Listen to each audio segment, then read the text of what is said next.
क्यों?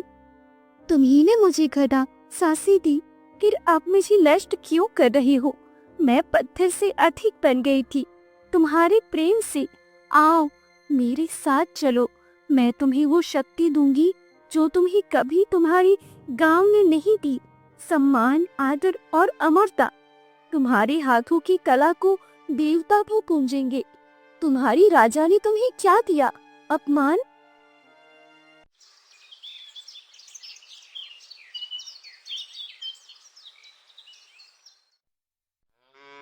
बहुत समय पहले की बात है। मणिपुर राज्य के दोमी गांव में आरव नाम का मूर्तिकार रहता था, जिसकी बनाई हुई मूर्तियों का पूरा गांव दीवाना था। अरे भाई, तुम सच में कमाल कर देते हो। तुम्हारे हाथों में तो जैसे भगवान ने खुद कला भर के दी हो। ऐसी मूर्तियां तो आसपास में कोई नहीं बना पाता है। हाँ रे, उसके मूर्तियों को देखो, जैसे वो अभी बोल पड़ेंगी। दुर्बी गांव का नाम रोशन किया है आरव ने। हाँ। वहीं दूसरी तरफ राजमहल में महाराज आदित्य और रानी रूपरेखा साथ बैठे हैं।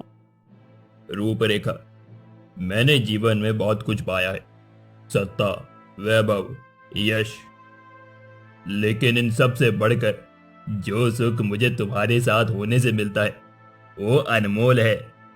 महाराज, आप जब ऐसी बोलती हैं तो मन आनंद से भर उठता है। मैं भी आपको पाकर धन्य हो गई। लेकिन मैं इस प्रेम को शब्दों में बांध नहीं सकता। मैं चाहता हूं कि तुम्हारी सुंदरता, तुम्हारी आत्मा की छवि को अमर कर दो एक प्रतिमा में। मैं चाहूंगा कि राज्य भर के कलाकार प्रयास करें और जो सबसे सुंदर प्रतिमा बनाए उसे मैं पुरस्कार दूंगा। सोना, चांदी और राज्य श्रेष्ठ मूर्तिकार का पद भी। आपका प्रेम ही मेरे लिए सबसे बड़ा पुरस्कार है महाराज। ये आपकी हृदय की कोमलता है। इतना कहकर महाराज मंत्री के पास जाते हैं। मंत्री जी, मैं चाहता हूं कि हमारी महारानी रूपरेखा की एक ऐसी प्रतिमा बने जो केवल उनकी सुंदरता ही नहीं, उनकी आत्मा की भी झलक दिखाए। इसके लिए पूरे राज्य से सर्वश्रेष्ठ मूर्तिकारों को चुना जाए। आप तुरंत पूरे राज्य में घोषणा करवा दीजिए, जो मूर्तिकार सबसे सुंदर, सबसे अनोखी और सबसे अलग प्रतिमा बनाने की कला रखता है, वो कल राज दरबार में अपने औजारों सहित उपस्थित हो। मैं स्वयं उस कलाकार का चयन करूंगा। जैसे आपकी आज्ञा महाराज। मैं अभी सैनिकों को भेजकर पूरे राज्य में ये घोषणा करवा देता हूँ। मंत्री एक सैनिक को बुलाता है और तेज स्वर में आदेश देता है। सैनिक, ध्यान से सुनो। पूरे गांव गांव जाकर ये ऐलान करो, महाराज आदित्य की आज्ञा से जो मूर्तिकार महारानी रूपरेखा की सबसे सुंदर और अद्वितीय प्रतिमा बनाने का सामर्थ्य रखता है, वो कल राजमहल में अपने औजारों सहित उपस्थित हो। उसे एक महान अवसर और सम्मान दिया जाएगा। जो आज्ञा मंत्री जी, अभी निकलता हूँ। सैनिक शीघ्रता से बाहर निकलता है और ढोल बजवाकर गांव-गांव में ऐलान करता है। सुनो सुनो सुनो, महाराज आदित्य की आज्ञा से ये ऐलान किया जाता है, जो कोई भी महारानी रूपरेखा की सबसे सुंदर प्रतिमा बनाएगा उसे महाराज स्वयं स्वर्णमालाओं से सम्मानित करेंगे और उसे राज्य का सर्वोत्तम मूर्तिकार घोषित किया जाएगा। अरे, ये प्रतियोगिता तो आरव ही जीतेगा। उसकी मूर्तियों के सामने कौन टिक सकता है? हाँ हाँ, आरव के सामने तो कोई टिक नहीं सकता। पर राजू भी अच्छा बनाता है, अब धीरे धीरे सीख रहा है। राजू? अरे अरे, उसकी मूर्ति तो टेढ़ी मेढ़ी होती है। कभी कोई सीधी मूर्ति बनाई भी है उसने? और वैसे भी आरव से जलता रहता है वो। झोपड़ी में राजू सब बातें सुन लेता है। हर बार लोग मेरी कला का मजाक उड़ाते हैं। क्या मैं इतना निकम्मा हूं? क्या मैं कभी कुछ नहीं कर सकता? ये आरव, सब उसकी ही तारीफ होती है। मैं देखता हूं अब वो ये प्रतियोगिता में कैसे भाग लेता है। रात में राजू दबे पांव आरव की झोपड़ी में घुसता है और मूर्ति बनाने का सारा सामान चुरा लेता है। अब नहीं बना पाएगा तू अपनी अद्भुत मूर्ति आरव। अब देखता हूं कैसे लोग वाहवाही करते हैं तेरी।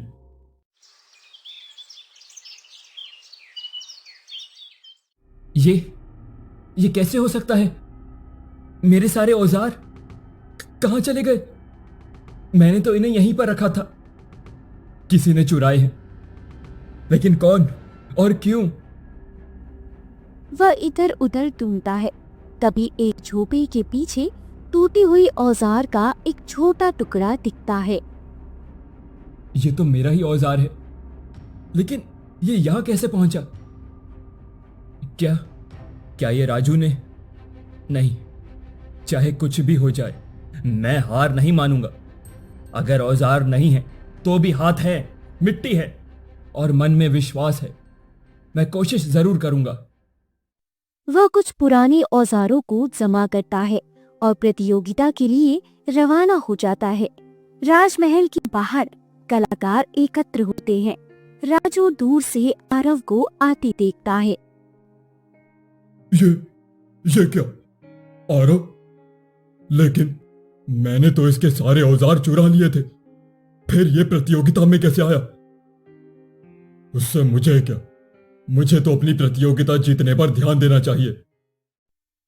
फिर सभी राज दरबार में उपस्थित होते हैं। आप सभी को मेरा प्रणाम। ये प्रतियोगिता केवल एक मूर्ति बनाने की नहीं है, ये उस प्रेम को अमर करने की है जो मेरे और रानी रूपरेखा के बीच है।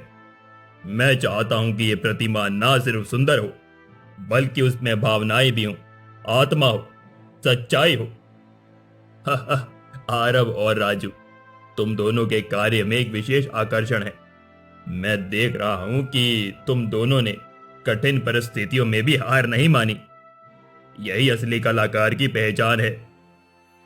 मुझे गर्व है कि हमारे राज्य में ऐसी कलाकार हैं जो केवल कला नहीं, भावनाओं को भी करते हैं। आप दोनों ही प्रशंसा की पात्र हैं। इसीलिए मेरा निर्णय है, तुम दोनों को एक कार्य सौंपा जाए।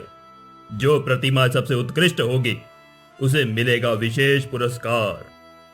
लेकिन याद रखो, सच्ची कला प्रतिस्पर्धा नहीं है, आत्मा से उपजती है। राजू ने मेरे साथ जो किया वो गलत था, लेकिन मैं उस रास्ते पर नहीं चलूंगा। मैं केवल अपने हुनर से जवाब दूंगा। आरव फिर भी डरा नहीं, और मैं क्यों पीछे हटूं? इस बार मैं अपनी पूरी ताकत से बनाऊंगा। हाँ, इस बार मैं हारूंगा नहीं, जीत कर ही दिखाऊंगा। महाराज, मुझे आपसे एक विनती करनी है। जब तक मेरी प्रतिमा पूर्ण ना हो जाए, कृपया आप में से कोई भी मेरी कृति को ना देखे। मेरा कार्य पूरी तरह से गोपनीय रहेगा। मैं चाहता हूं जब मूर्ति सबके सामने आए, तब एक ही बार में वो सबके मन में उतर जाए। क्यों नहीं राजू, तुम्हारी कला का हम सब सम्मान करते हैं। ये प्रतियोगिता केवल हुनर की नहीं, आत्मा की भी परीक्षा है। तुम जैसा कहोगे वैसा ही होगा। मंत्री जी, व्यवस्था कीजिए। दोनों शिल्पकारों आरव और राजू को उनके कक्ष सौंपे जाएं, जिनमें कोई हस्तक्षेप ना हो। जो आज्ञा महाराज। कि इसी तरह 15 दिन बीत जाते हैं। दोनों कलाकार अपनी अपनी साधना में डूबे रहे, अलग अलग कक्षों में, जैसे समय और संसार को भूल चुके हो। एक दिन राजा आदित्य मंत्री से कहते हैं, क्या आरव ने कुछ कहा? कैसी चल रही है प्रतिमा की रचना? महाराज, उसने किसी को पास तक नहीं आने दिया। लगभग मूर्ति तैयारी होने वाली है। 2 महीने बाद आरव की मूर्ति बनकर तैयार हो जाती है। सेवक दौड़ता हुआ महाराज के पास आता है। महाराज, आरव ने संदेश भेजा है। प्रतिमा पूर्ण हो चुकी है।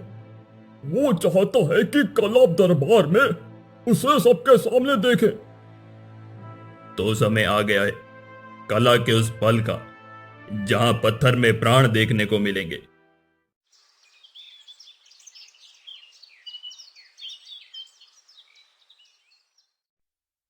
अगले दिन राज दरबार सजा हुआ था। राजा सिंहासन पर बैठते हैं। आज मैं केवल एक राजा नहीं, एक प्रतीक्षारत प्रेमी हूं। इस प्रतिमा में मेरी रानी की छवि अमर होनी चाहिए, जो चुपचाप महीनों तक तपस्या करता रहा था।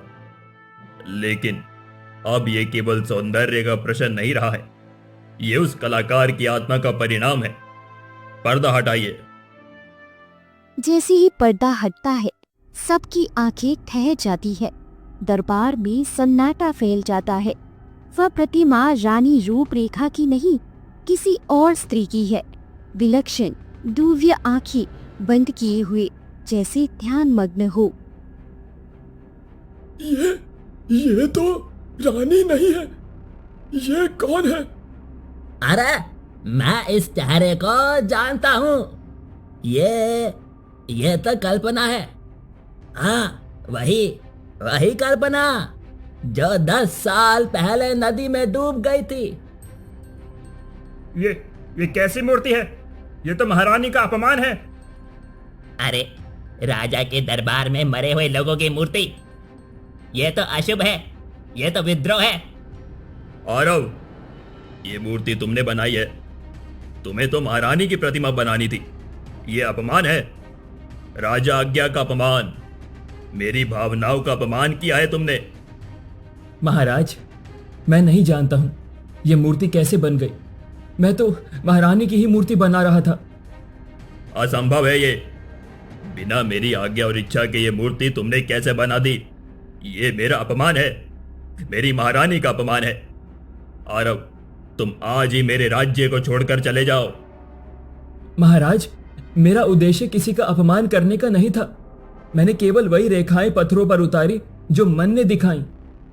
बस, तुम्हारे बहाने अब और नहीं। जाओ यहां से। राजू, अब तुम अपनी प्रतिमा दिखाओ। तुमने क्या बनाया है? जी महाराज। आरव और तुम राजू, अपवित्र कर दिया मेरी रानी के सौंदर्य को। तुम पर राजद्रोह का आरोप लगाया जाता है। आज से तुम निर्वासित किए जाते हो। आरव की आंखें भर आती है। वह सिर झुकाकर महल से बाहर निकलता है। महल के बाहर कुछ सैनिक रास्ता रोकते हैं। हमारी महारानी का अपमान किया? तूने कैसे हिम्मत की? ले, ये पत्थर खा। पत्थर आरव के सिर पर लगता है। खून बहने लगता है। वह कुछ नहीं कहता, चुपचाप जंगल की ओर चल पड़ता है। कुछ दिन बाद राज्य में विपत्ति आने लगती है। इस अभागे मूर्तिकार की बनाई मूर्ति को तुरंत नष्ट कर दो। जब तक ये महल में रहेगी, मुझे मेरी महारानी का अपमान याद आता रहेगा। सैनिक मूर्ति को हथौड़े से तोड़ने जाता है, मगर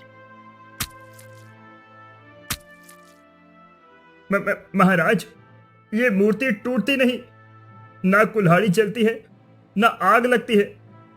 लगता है इसमें कुछ अशुभ है, कोई काला साया। क्या कह रहे हो? ये कैसे हो सकता है? महाराज, सुना है जब कल्पना जीवित थी तो गांव वालों का कहना था कि वो कोई आम स्त्री नहीं थी। वो एक डायन थी, डायन, जिसे उन्होंने नदी में डुबो कर मारा था। कल्पना, क्या हमने उस समय कोई गलती की थी?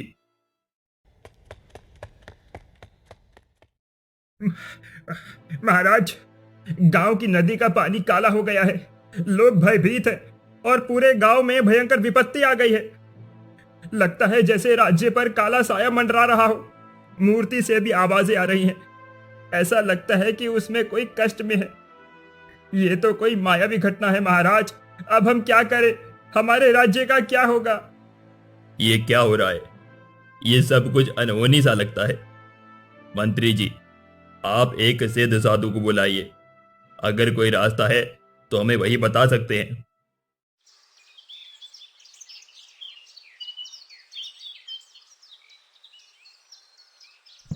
अगले दिन सिद्ध साधु महल में प्रवेश करते हैं। प्रणाम महात्मा। हमारा राज्य किसी काले साए की चपेट में आ गया है और ये सब उसी दिन से शुरू हुआ जब से मूर्ति बनी है। आप ही मार्गदर्शन कीजिए, हमारा राज्य इस श्राप से कैसे मुक्त होगा? महाराज, ये राज्य काले साए से ग्रसित है। ये श्राप कल्पना रानी का है। लोग कहते हैं कि वो एक डायन थी और उसने जो कुछ भी किया उसका बदला उसे यही रूप में मिला। जब मैंने ये मूर्ति देखी तो मुझे ये एहसास हो गया कि मूर्ति में उसकी आत्मा कैद है और जब तक ये मूर्ति नष्ट नहीं होगी राज्य का कष्ट समाप्त नहीं होगा। पर हमने कितनी बार प्रयास किया, ये मूर्ति टूटती ही नहीं है। कितनी बार इसे आग में जलाया, कुल्हाड़ी से काटने की कोशिश की, पर कुछ भी नहीं हुआ। महाराज, ये मूर्ति साधारण नहीं है। ये एक चेतना का बंधन है। कोई सामान्य तरीके से इसे नष्ट नहीं किया जा सकता। जब तक उस मूर्ति के बनाने वाले आरव को नहीं लाया जाएगा तब तक कोई भी प्रयास व्यर्थ होगा। वही इस मूर्ति को समाप्त कर सकता है। केवल वही जिसने इसे बनाया वो ही श्राप से उभार सकता है। आरव, उसे लाना तो एक कठिन कार्य होगा। वो तो राज्य से बाहर चला गया है। वो अब कहाँ मिलेगा? राजा, वही व्यक्ति इस संकट का समाधान ला सकता है। आप उसे बुलवाइए और उसे नीलगिरी की लकड़ी का वो राज बताइए जो मूर्ति को समाप्त कर देगा। ठीक है, मैं उसे भेजूंगा। मंत्री जी, आप जल्दी से आरव को बुलवाइए। उसे जंगल से नीलगिरी की लकड़ी लानी होगी। कुछ दिन बाद आरव महल में आता है। आरव, तुम्हारा मैं कब से इंतजार कर रहा था। क्या हुआ महाराज? आपने मुझे अचानक क्यों बुलाया है? आरव, तुम्हें याद है वो मूर्ति जो तुमने महीनों पहले बनाई थी? अब उसी मूर्ति से हमारे पूरे राज्य पर संकट मंडरा रहा है। लोग कहते हैं उसी दिन से ये विपत्तियां शुरू हुई जब वो मूर्ति बनी है। नदी का पानी काला हो गया है, फसलें सूख गई हैं और लोगों में भय फैल गया है। और मैंने कई तरीके से मूर्ति को नष्ट करने की कोशिश की पर नहीं कर पाया। मुझे क्षमा करें महाराज, मैंने जानबूझकर वैसी मूर्तियां नहीं बनाई थी। शायद अब वो मूर्ति हमारे लिए श्राप बन चुकी है आरव। साधु ने बताया है जब तक ये मूर्ति नष्ट नहीं होती हमारे राज्य का कष्ट भी दूर नहीं होगा। लेकिन ये साधारण मूर्ति नहीं है, इसे नष्ट करने का उपाय भी असाधारण ही होगा। तो अब क्या करना होगा महाराज? नीलगिरी की लकड़ी चाहिए जो केवल मायावी जंगल के पहाड़ियों में मिलती है। कोई और नहीं, सिर्फ तुम ही ये कार्य कर सकते हो आरव। मैं आज ही निकलता हूं महाराज। इस संकट का समाधान निकालना ही होगा। मेरी बनाई हुई मूर्ति से अगर कोई दुख पहुंचा है तो उसका उत्तरदायित्व भी मेरा ही है।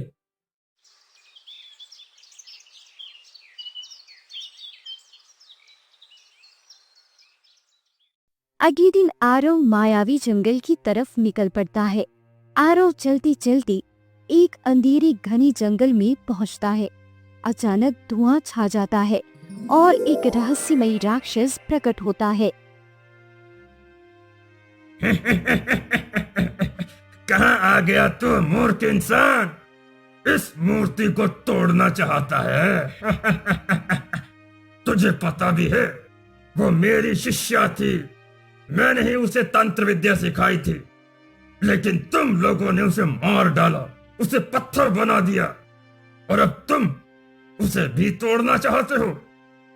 अगर वो मूर्ति अब श्राप बन चुकी है तो उसे नष्ट करना ही होगा, चाहे वो किसी भी शिष्या रही हो। मैं राज्य को और पीड़ित नहीं देख सकता। तो पहले मेरी परीक्षा पार कर देख, ये है कल्पना की आत्मा।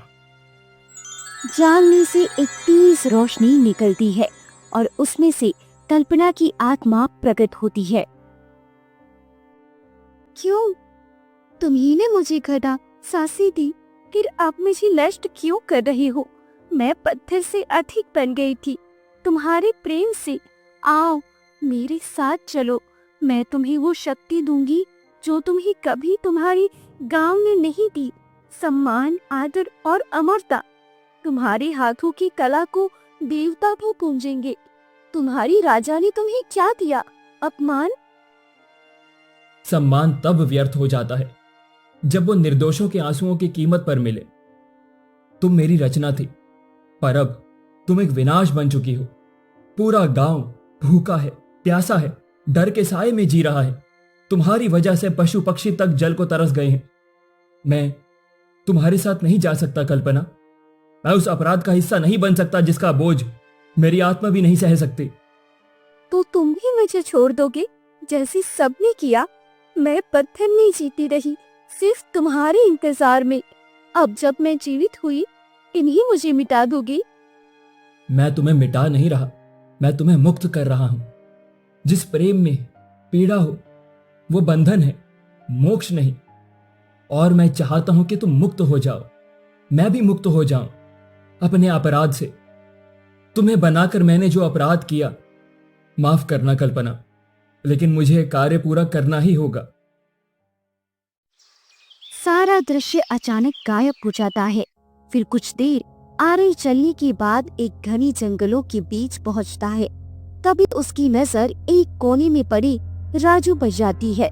वह बेहोशी की हालत में था।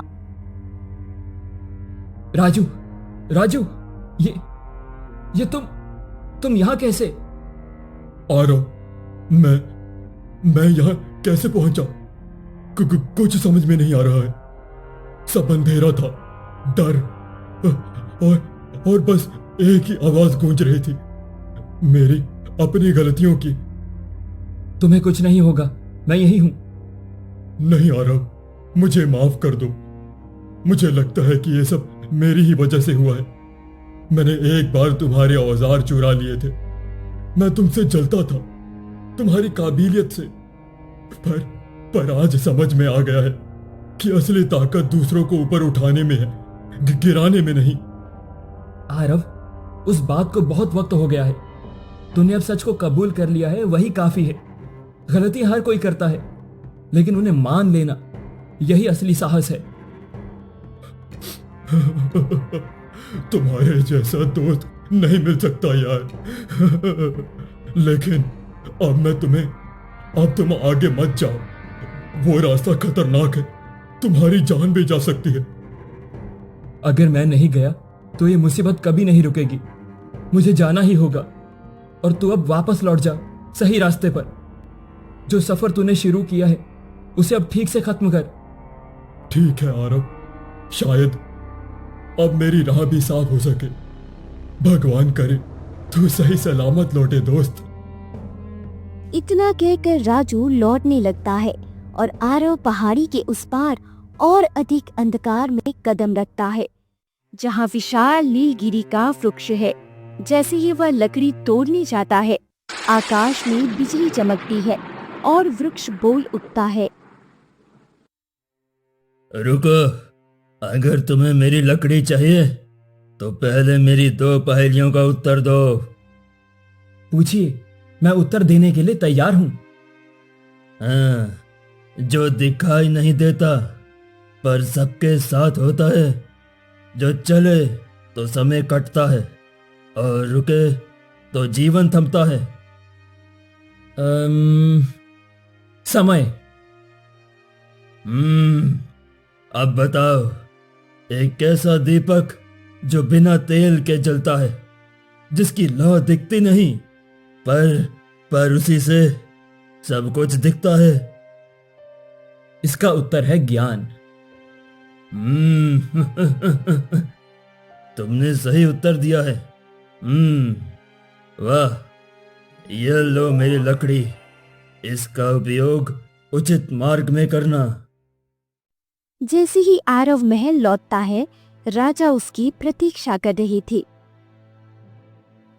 महाराज, मैं वो लकड़ी लेकर लौट आया हूं, वही जिससे इस मुक्ति का द्वार खुलेगा। आरव, तुम सच में तुमने यह असंभव कार्य कर दिखाया। तुम्हारे साहस और संकल्प को मैं प्रणाम करता हूँ। इस राज्य का हर नागरिक तुम्हारा ऋणी रहेगा। महाराज, अब हमें बिल्कुल भी देर नहीं करनी चाहिए और लकड़ी को जलाकर इसकी राख तैयार कर लेनी चाहिए। हाँ मंत्री जी, आप तैयारी करिए। राजा तुरंत अग्नि जलवाते हैं। लकड़ी अग्नि में डाली जाती है। आरव उस अग्नि की राख लेकर धीरे धीरे मूर्ति की ओर बढ़ता है। आज ना केवल एक मूर्ति बल्कि वर्षों की पीड़ा मुक्त होने जा रही है।